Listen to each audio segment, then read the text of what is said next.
Assalamu alaikum wa rahmatullahi wa barakatuh. Pour la deuxième année collégiale, l'hérédité humaine.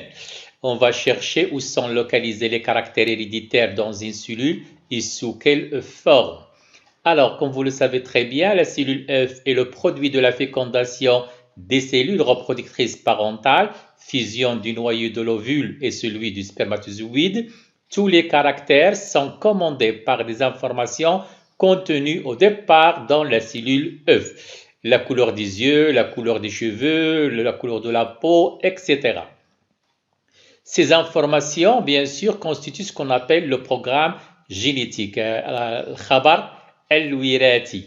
Alors, pour mettre en évidence dans quelle partie de la cellule se localise le programme génétique, on va tout simplement réaliser des expériences de changement du noyau. Nous avons une vache tachetée de laquelle on va faire un prélèvement de cellules d'embryon, effectivement, voilà. On va faire de même pour une vache, cette fois-ci marron.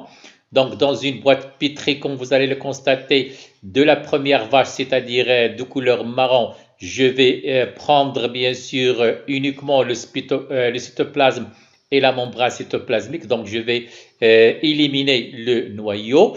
De la deuxième vache, je vais prélever uniquement le noyau. Donc, la cellule œuf que nous avons obtenue se compose bien sûr de la membrane cytoplasmique du cytoplasme de la vache marron, alors que le noyau est celui de la vache tachetée.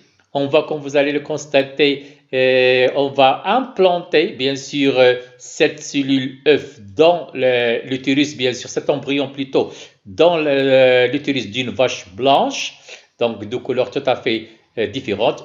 Il va, après la grossesse bien sûr, il va donner naissance, comme vous le constatez, à un veau tacheté. On va refaire la même expérience. Voilà, toujours prélèvement d'une cellule d'embryon, effectivement. De même pour la vache marron, voilà. Mais cette fois-ci, on va prendre, comme vous allez le constater, le cytoplasme, la membrane cytoplasmique de la vache, bien sûr, tachetée, alors que le noyau, ça sera celui de la vache marron.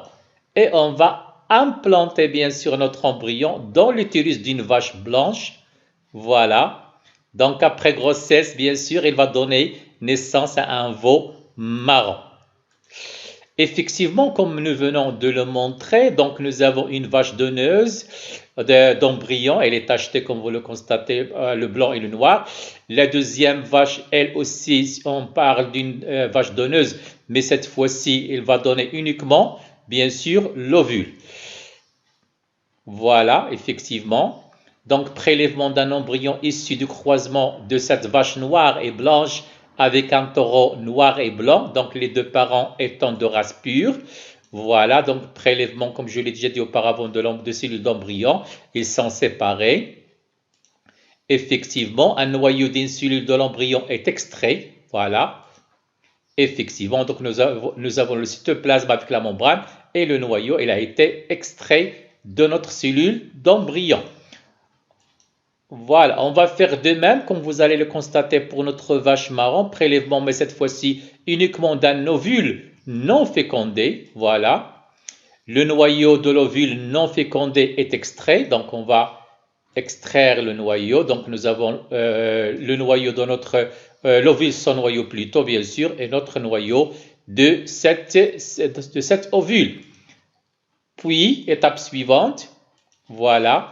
Notre ovule, son noyau, à l'intérieur de cet ovule, son noyau, on va insérer le noyau qui provient de notre vache tachetée. Effectivement, elle est greffée comme vous le constatez. Et on va implanter, bien sûr, le résultat qu'on a obtenu dans l'utérus, mais cette fois-ci d'une vache qu'on appelle vache porteuse uniquement, de couleur grise.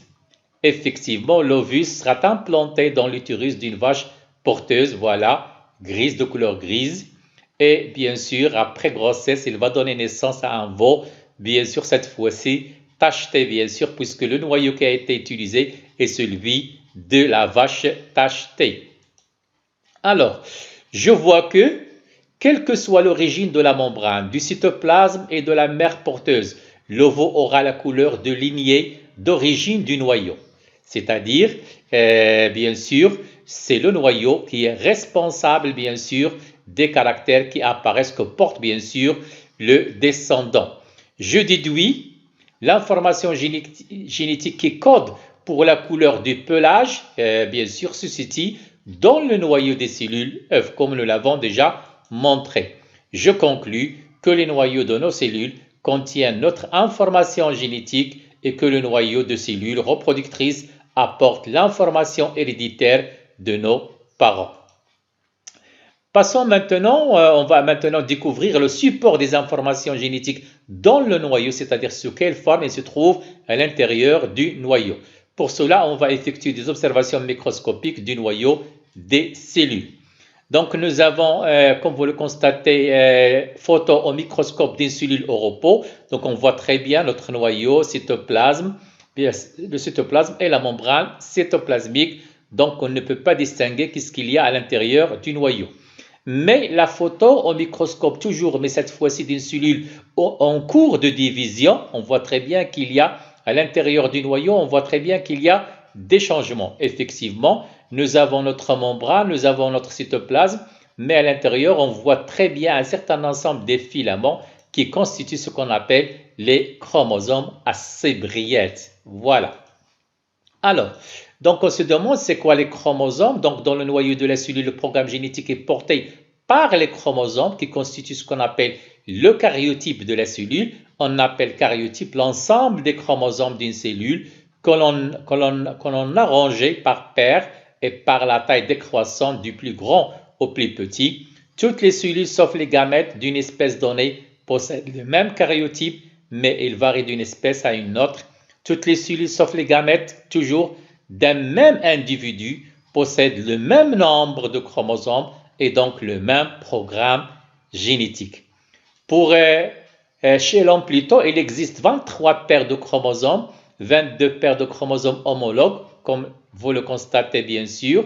Donc deux chromosomes qui ont la même taille et la même forme. Ce sont les chromosomes homologues, comme je viens de le dire.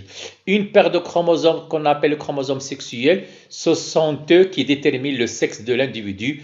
Donc les chromosomes sexuels d'une femme sont les chromosomes XX et les chromosomes, bien sûr, chez l'homme, ils sont XY. C'est le 23e paire, c'est celui-ci, bien sûr. Nous avons XY, donc ce karyotype, il représente bien sûr un homme. Dans le cas où on a le 23e paire XX, bien sûr, ça sera celui d'une femme. Merci et bon courage.